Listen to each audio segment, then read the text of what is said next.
அனைவருக்கும் வணக்கம். ஒரு துளி ஆன்மீகத்தில் இன்று நாம் பார்க்க இருப்பது சிறந்த அதிர்ஷ்டம் என்றால் என்ன, தர்மத்தின் சிறப்பு என்ன. சிறந்த அதிர்ஷ்டம் என்பது நாம் செய்கிற தர்மத்தோட பலன் அனுபவிக்கணும் இல்லையா, அதுதான் சிறந்த அதிர்ஷ்டம். அதற்காக தர்மம் செய்கிறப்பவே பலன் எதிர்பார்த்து செய்யக்கூடாது. ஆனால் நம்ம தர்மம் செய்கிற போது அதோட பலன் கண்டிப்பாக நம்ம சேரும். அது நமக்கே தெரியாமல் ஏதோ ஒரு ரூபத்தில் நம்ம அடையும்.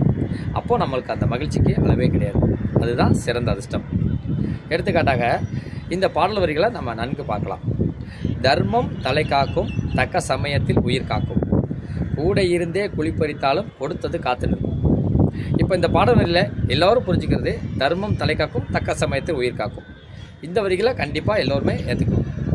ஆனால் அடுத்ததாக வருகிற இந்த 2 வரிகளை பெரும்பாலும் நம்ம நினைவு கூறுறதில்லை. அந்த 2 வரிகளுக்கு தான் தர்மத்துக்கு மொத்தம் ஒரு சிறப்பு இருக்குது என்பதை உணர்த்துகிறது. எப்படி? கூட இருந்தே குளிப்பறித்தாலும் கொடுத்தது காத்து நிற்கும். இந்த வரியை புரிஞ்சுக்கங்க. இப்போ நான் இதுக்கு எடுத்துக்காட்டாக ஒரு கதையை சொல்கிறேன். 2 நண்பர்கள் சேர்ந்து ஒரு தொழில் தொடங்குகின்றனர். அவர்கள் ஒருவர் நன்கு தான தர்மம் செய்கிற நபராக இருக்கார். இன்னொருத்தர் பெயரளவுக்கு கூட்டாளியாக தொழிலில் பயணிக்கிறார். இந்த தொழிலும் தொடங்கியதிலிருந்தே நன்கு வரவேற்பு பெற்று நல்ல மேலும் மேலும் வளர்ச்சியடைந்து செல்கிறது.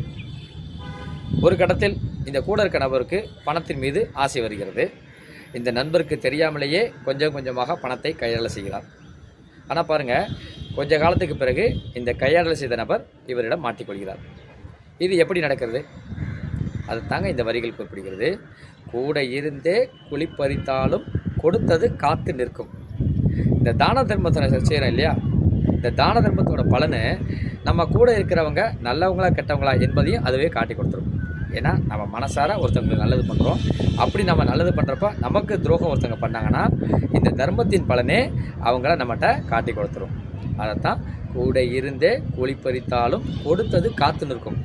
நாம் கொடுத்த தர்மமே நம்மை காத்து நிற்கும். நன்றி, வணக்கம். நாளை இதுபோல் மற்றும் ஒரு ஆன்மீகத்தில் சந்திக்கலாம்.